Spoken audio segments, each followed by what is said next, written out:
It's on the radar in Australia, very much, the fact that sexual harassment has no place in Australian workplaces. But when I move the conversation on to issues around the domestic and family violence, I'm told, well, stop there, that's actually a private matter. That's about him and her back at home.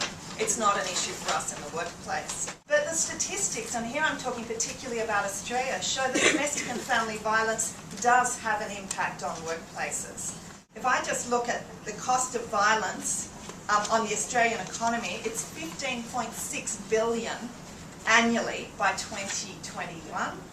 And if I look at the loss of productivity in business, it's over 600 million annually. That's about absenteeism, turnover, illness, accidents, and decreased productivity.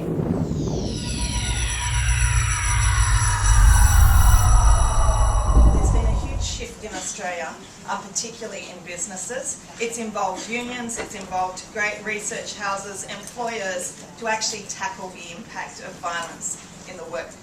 Not just violence in the workplace, but also people affected by violence at home. As of 2013, over 1 million workers in Australia now have access to domestic violence leave.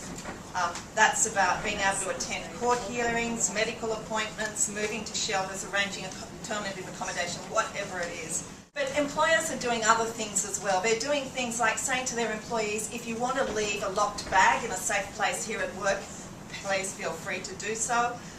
Can we help you create not just a workplace safety plan, but why don't we help you create a personal safety plan? Let me give you some personal safety training at the same time as I'm giving you workplace safety training at the time of induction. So there's small policies and small things that employers can do very, very easily. And the government's actually come on board as well. They're looking to extend what we call our right to request National Employment Standard, which is a right to request a flexible work arrangement. At the minute, it's focused on parents with children under 6.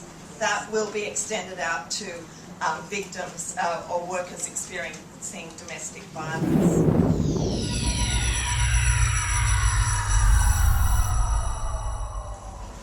In situations where victims leave their homes, they might also end up leaving their jobs.